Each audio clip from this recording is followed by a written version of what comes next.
Welcome to Turning Pages, a series of in-depth conversations with authors about their works. All right, well, Goose, a environmental poem series. What would you describe it as? I have Melanie Dennis Unrau here, the author, and I'm maybe kind of struggling to kind of convey, because this is a lot of things. Like, how do you describe this book? Well, that's an interesting thing about publishing a book, is that you have to think about how to describe it. I suppose I would call it environmental poetry. It's about the tar sands. It's about the idea of a founding father, and as we're living in this moment again of the nation-building project and all these conversations about greatness and great men, this is a book about that. And also, I guess I would describe it as a book of visual poetry. There's two tracks, and I want to get the train on both of them. I'm a big fan of process and kind of unpacking process, and the process for this book was fascinating to read about, and it's something that you talk about in the afterword. That you became fascinated with the father of the tar sands, or the self-described father of the tar sands, and a book that he'd written, and then I don't want to say like reconfigured, but like recontextualized his memoir. Is that fair? Sure, yeah. So we're talking about the father of the tar sands, Sidney Clark Ellis. And he wrote this book of creative works called Northland Trails. So it's short stories, poems, and some essays, all sort of, or mostly set in the north around Fort McMurray, Alberta, where he started working in 1913 for the Department of Mines. But I do also work with his memoir, which has a long title, Recollections of the Development of the Athabasca Tar Sands, or Oil Sands maybe, and also other archival material because, as you say, I was fascinated with him and his work, so I did quite a bit of research. So how did you discover he and his work? Well, I wrote a dissertation here at the University of Manitoba on oil worker poetry. So I was doing that research looking for oil workers in Canada who write poetry. And I actually first heard about Ellis as one of the founders of the industry. I think I first heard about him when I went to Fort McMurray in 2017 on a research trip with Dr. Warren Carreau, who's a professor here at the U of M. And I would have heard of him more in terms of his oil work. And then I came home and was continuing my research, and I found one of his poems in an anthology of mining poetry. And then that was such an exciting thing to find, someone from so early in the oil industry in Canada who was writing poetry. So sort of took me away from there. Yeah. So how does one look for oil worker poems or poetry? Like are you trying to find job descriptions of poets? Like when you're how do you source or suss out? I guess I was looking for collections written about oil work by workers, so it was easier to find. And I was sort of looking in Canadian literature. Mm-hmm. So I did publish, I should say, I did publish my dissertation as a book. It's called The Rough Poets, Reading Oil Worker Poetry. And it came out with McGill Queen's Press last year. And sort of the earliest poet after Ellis that I found was Peter Christensen, who published a book called Rig Talk in the early 80s with Thistledown Press. And there is this sort of small tradition in Canadian literature of oil workers writing about their work and thinking about its significance, to Canada, to the settler colonial extractive project and sort of ecological impacts. It's really fascinating. Obviously oil workers, it's a blue collar job, and it's not necessarily something that's associated with creative art. And so finding someone who's writing about a job that isn't necessarily considered in any way creative or artistic, and in fact is considered destructive by a lot of the world. what led you to that as a topic, and then allowed you to discover Ellis? Well, I guess I'm a somewhat older, recent PhD grad, so I had several different careers before I came back to school and did that. So most recently I had worked at G's magazine, actually, which was a sort of subversive post-Christian magazine that was being run out of Winnipeg at the time, and I was really interested in activist poetry and poetics. So I came in with the intention that I would study what's happening in Canadian poetry around oil, and there was a lot happening at that time around pipelines. That was the time of protests against the Northern Gateway pipeline. There was a very cool poetry project around that.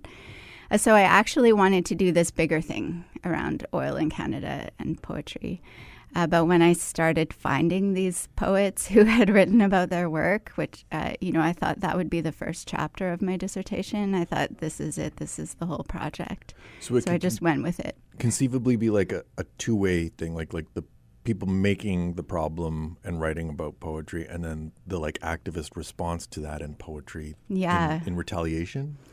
Yeah, I would love to sort of continue that kind of work, although...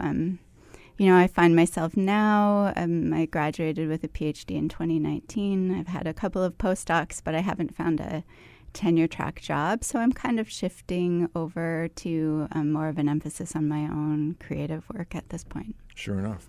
So this is obviously one of those creative works. Just thinking about kind of activist poetry, this is an act of activism, this book. And part of it is recontextualizing Ellis's Northland trails. And I want to talk about kind of the decision to take a piece of paper and overlay it over his existing text and choose what you want from that and recontextualize that existing piece. Is that a practice you've done before with any other poets or poetry, or was this exclusive to this project? Yeah, this was really new for me.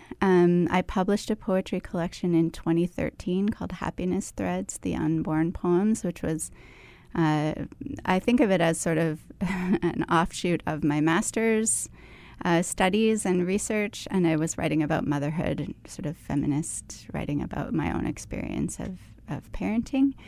And at that time when I published it, I was kind of moving more into more experimental forms of poetry. And I had an interest in doing something with found text, but I hadn't done something like this before. And during my PhD studies, I read a lot of great poetry, especially by Black, Indigenous, and people of color poets and women and queer poets doing kind of visual work with text that also has what I might think of as a more specific and clear politics than some other sort of conceptual poetry that might just, it's never just play. It never means nothing. But I wanted to come at it with a clear sort of positionality that I was working with. So what happened with Goose is that, I was writing traditional literary criticism about Ellis and his book, which is in the Rough Poets. But I also just had this funny theory about Ellis that maybe he liked to think of himself as a goose. And I thought, how would I use poetry and found text sort of methodologies to prove I never am going to fully prove. So I'm using that word playfully to sort of prove that theory. How would you do that with poetry?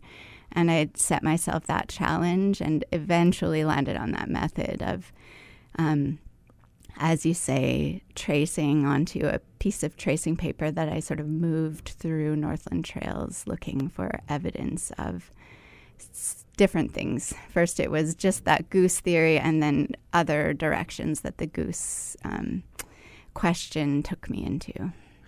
So you write that you were fascinated by him, but you don't like him. Yeah. And I'm curious about making him a goose. Is it an absurdity that because one of the things we talk about when we dismiss someone is they're a silly goose, right? Mm-hmm. That's a classical saying. Making him a goose maybe he conceived of himself as this, but also maybe you're saying like I'm conceiving of him as a goose because it's a silly creature sometimes. Yeah, I do think, for me, it's absurd and it's funny. I honestly do hold this theory about owls, and one of the things that I do early in the book is just try to show how many geese there are in Ells's Northland trails, and really no other non-human animal appears that many times in the book. And I do think, that they are kind of an iconic symbol of, yes, Canadianness, and we're seeing geese come up now more with our era of elbows up, right, in that kind of serious way that they symbolize something. But also I think Ellis may have been drawn to the figure of the goose because geese are migrants who travel between the north and the south like he did. And although the other oil worker poets I have studied really did do often blue-collar jobs, Ellis was a civil servant working for the federal government and yes, doing very physical labor because he was very passionate about it, but also I wouldn't describe him as a blue-collar worker. He had a lot of privilege. Right. And I think he wanted to feel that he belonged in the Northland that he writes about loving so much. And I think the sense of the geese belonging and being such a symbol of the North while also traveling between those locations may have really resonated for him. And it does serve as an image that helps indigenize him as well in a way that I think was, expedient for him and his project. Right. Also, I mean, it's interesting to note, like, the effects of climate through this industry have messed up, like, migratory patterns and, like, timing for geese, right? Like, I see this every year here on campus when I see, like, geese arriving at weird times or leaving at weird times, that it's, like, clearly they're affected. So it is interesting to think of them in relation to climate and this kind of industry. Yeah, and Goose is also in conversation with Kate Beaton's book Ducks, which I've studied quite closely and taught in my courses at the University of Winnipeg and the University of Regina. And Kate Beaton is using that imagery of ducks partly after hundreds of ducks drowned in a Syncrude tailings pond in, sorry, I don't have my dates with me, but I think it was around 2006, 2007 in a storm. And that incident for which Syncrude was found responsible and had to pay fines, and which resulted in a lot more safety measures in the oil sands industry around protecting waterfowl. It became emblematic of critiques of the tar sands that the industry still hasn't shaken that off, actually. And, Beaton does incredible work with it, and I kind of wanted to echo that with Goose as well. So there's obviously the direct conversation with Ells's book, but do you see your work as being part of like a larger conversation with a lot of other work? Like, are you conscious of that when you're writing? Yes, absolutely. I mean, I'm a scholar of Canadian and Indigenous literature from this place, and especially centered around the tar sands. I've taught courses on literary representations of the tar sands, and so I was, consciously making a work of Canadian literature that speaks to this tradition and, our political moment of climate change and reckoning around Canada's focus on extraction that's been there ever since the beginning. And I think Ellis really demonstrates that that's the case, and that's what my work with his work is trying to highlight and critique. So speaking of tradition and history, one of the things that I found fascinating was like when you put the paper over top and started kind of tracing the words that you wanted from Northland Trails, there are periods where like you purposefully like layer things so that they become obfuscated. And I was thinking of kind of like this, like putting our history on top of an existing history on this land. Yeah. Like when did you strike upon the idea of like making it so layered that it was jumbled and you couldn't read things necessarily, right? Because I'll admit, like I was reading the PDF of it and I was like, did I get like a like a wrong copy? Like, like is there a problem? And then it became repetitive, and I'm like, oh no, this is purposeful. Great. So you didn't get the wrong copy of the book. I know it is a little confusing, but hopefully the book kind of teaches you how to read it as you go. That was something that I was trying to do with it. And I guess I can just explain that when I first started working on this project, I thought, let me use a poem to show how many times the word goose appears in this book. So I was using sort of a more, I guess maybe word processed method of found text, where I just found a certain number of the word and I tried to find a way to place all those repetitions of the word goose on the page. I was like making V formations and things, trying to figure out what to do with it, and it wasn't quite working. So I had landed on the idea that I was going to try to work with the typography in the book, and I had started sort of trying to figure out how I could use Photoshop to do that, to extract the typography and work with that as a visual image rather than only words in a word processing file. And I was sort of at that point when I took this project to a Banff residency with Niska poet Jordan Abel, who's done incredible work with found text and historical texts, and also with Kai Kello. So I was actually in a conversation with Jordan about this project that was just kind of almost there but not coming together, and I was complaining about Photoshop and how I really didn't want to learn how to do this. And Jordan said, I would never make a project that I couldn't enjoy. And that was kind of a light bulb moment for me, where I said, okay, I just need to get some tracing paper and we're going to do this like the low-tech way. So I started using this method where, as you say, I'm taking one piece of paper. I'm looking for every instance of a particular thing. So maybe the word goose, or maybe an adjective used to describe geese, or maybe something a little farther removed as I sort of move metaphorically a little bit away from the goose and try to think of the significance of what it is that all this commentary is doing. But I take the paper and I actually move it through a physical copy of Northland Trails, and I trace the words, and eventually I also start working with images exactly where they appear on those pages. So when we're working in sort of experimental or conceptual poetry, we often set ourselves what we call constraints, which is like a rule that you apply to make a poem. So the constraint is that the words appear exactly where they are on the page, and I follow the constraint. So then I don't care that the words overlap. I just let them. And I do think it kind of does some interesting things then as things start to sort of collide and overlap in the book. Yeah, it definitely layers things so that you kind of feel the weight of things on top of each other. Mm-hmm. The tracking line section, mm-hmm. the way that those words are arranged, is that how they appear in Northland Trails? Because there is kind of like a zigzag route to it. Mm-hmm. Yeah, so the tracking lines is the exception in the book. I have 3 sections in the book. The first one's called The Goose, and it stays pretty close to these questions about geese in the text. And then the second section is the tracking lines. And in that section, I'm interested in one particular poem called The Athabasca Trail. And in the Rough Poets, I write that this is sort of the one place in the whole Northland Trails where Ellis actually writes about his own work. And even then, he only writes about it in this very oblique way. So The Athabasca Trail is a poem inspired by Ellis's experience of tracking on the Athabasca River in 1913.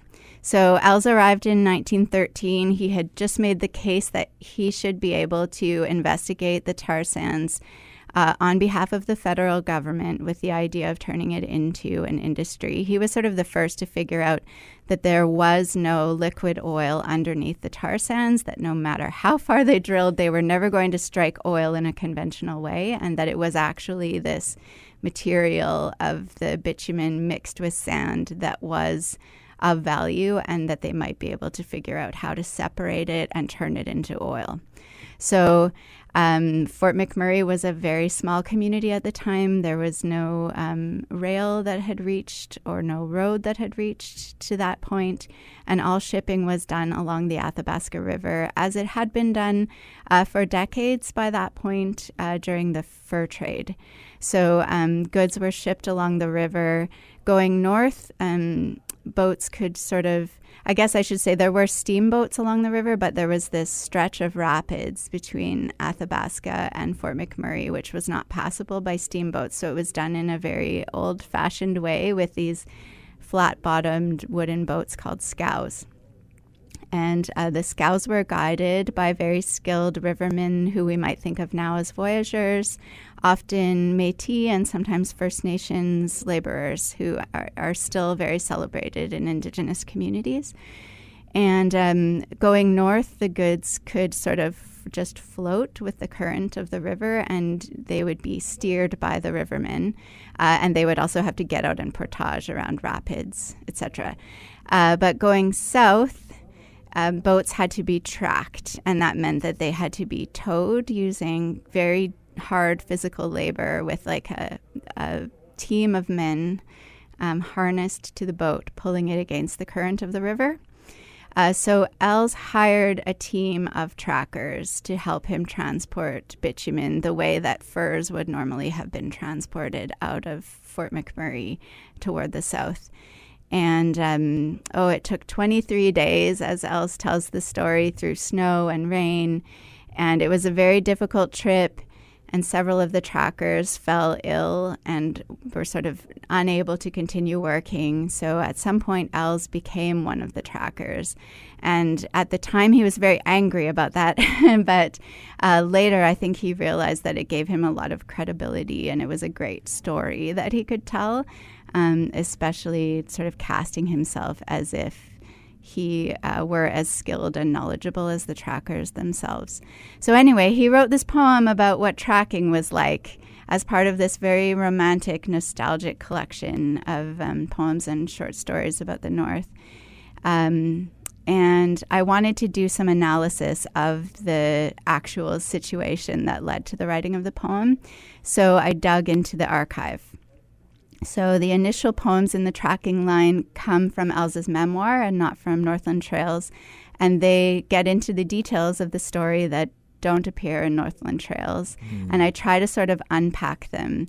And I do it in this way that really slows down what Ellis is saying. So my method for those poems was that I took the paper, and with each word, I took what I thought of as a step, and I shifted the paper a little bit down or up, as the case may be.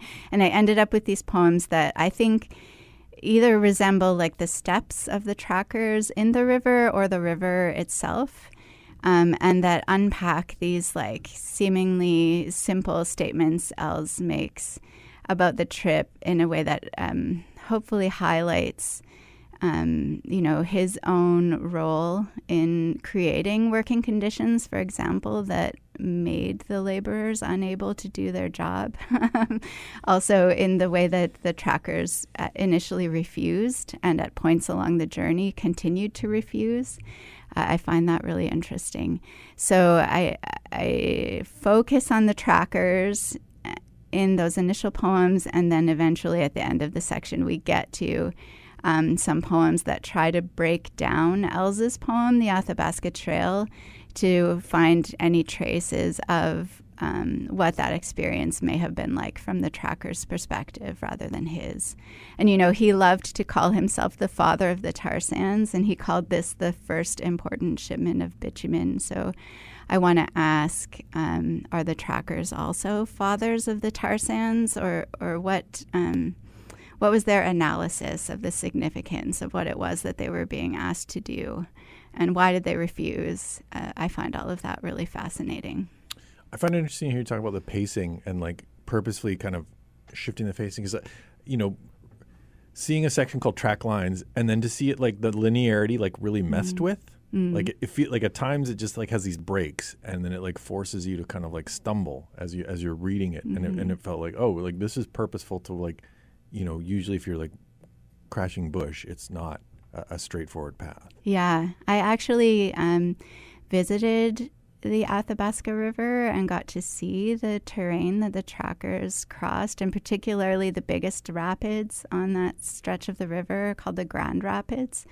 They actually have this very, very special kind of rock formation. They're called concretions, and there are these huge boulders all over the edge of the river that the trackers would have been just like climbing and clambering over while towing a boat. It's really incredible to think about. And in my analysis of Ellis's poem, The Athabasca Trail, where really there's on the surface no sign, I think about the stumbles. He has a lot of punctuation and dashes in that poem, and I just think about the breath and the steps and try to like look beyond his words to maybe some kind of depiction of the physicality of what it was like to be a tracker. Speaking of physicality, did you give thought to like, because a lot of poets, it's a verbal thing, right? Like usually like you're performing the poem. For a work like this, I have to imagine it's a difficult one to do a live reading of. It is. I thought about that a little. I just did a book launch at McNally Robinson with Ariel Gordon, hosted beautifully. And I also invited my PhD supervisor, Warren, to come up. And we tried to read some of the poems that I consider not really readable out loud. We just took turns saying the word goose and geese or whatever, which was really fun. Some of the poems are more readable, and I actually find the tracking line ones are interesting to perform because some of them, to someone looking at them, they might not be able to read them, but because I know the source texts, I can move the page around and find the thread of it and read it out loud to maybe add a layer for people who are encountering the book. And surprisingly, some of the poems end up being quite poetic, despite being made out of really fractured text. Well, regardless of how they sound aloud, they live on the page in Goose out by Assembly Press. Melanie, thanks very much for coming in and sitting down and talking. Thanks so much for taking time to read the book, and thanks for having me.